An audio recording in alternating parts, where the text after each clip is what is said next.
দীঘার বালিয়াড়িতে 204 কোটির দুর্নীতি। কে এই দুর্নীতির কর্ণধার? Paschimbanga housing and infrastructure development corporation অর্থাৎ WB হিডকো। বলা যেতে পারে উন্নয়নের নামে মমতা সরকারের দুর্নীতির নতুন সংস্করণ। হিডকো বানাচ্ছে 204 কোটি টাকার ধর্মীয় প্রকল্প তথা দীঘা জগন্নাথ মন্দির কোনো সরকারি অনুমোদন ছাড়াই। ভাবুন, সরকারি ফান্ডে ধর্মস্থান, অথচ কোনো অ্যাডমিনিস্ট্রেটিভ অ্যাপ্রুভাল নেই, কোনো ফাইন্যান্স ডিপার্টমেন্টের সায় নেই।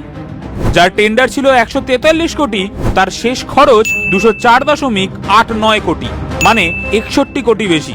আর সবচেয়ে চমক হলো 26% বেশি দরেও কাজের বরাত।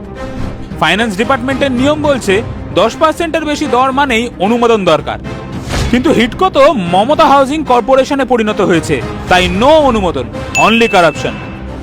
26 ভোট, তাই অর্থনৈতিক শৃঙ্খলা লঙ্ঘন করে সাধারণ মানুষের করের টাকা দিয়ে মমতা নিজের ভাবমূর্তি পরিষ্কার করছে। আপনারা জানলে আরো অবাক হবেন, এই প্রকল্প এখন ন্যাশনাল গ্রিন ট্রাইব্যুনালের মামলার বিচারাধীন, অথচ পরিবেশ আইন লঙ্ঘন করে সমুদ্র তটে অবৈধ নির্মাণ চলছে। ঠিক যেমন মমতার শাসন আইন বিচারকে উপেক্ষা করেই চলছে।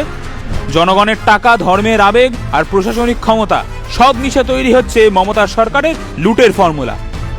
SSC কেলেঙ্কারি, কয়লা কেলেঙ্কারি, গরু পাচারের পর এবার দীঘার জগন্নাথ ধাম। এটাই পার্থক্য। একদিকে উন্নয়নের রাস্তায় মোদিজি দেশবাসীর 500 বছরের অপেক্ষার অবসান ঘটান, অন্যদিকে প্রভু জগন্নাথকে নিয়ে দুর্নীতির দৌড়ে মমতা সবাইকে হার মানায়। তাই এবার সময় পশ্চিমবঙ্গকে মমতা সরকারের পাপ থেকে মুক্ত করার। কারণ বদল চাই, ভবিষ্যৎ চাই, দুর্নীতিমুক্ত বাংলা চাই।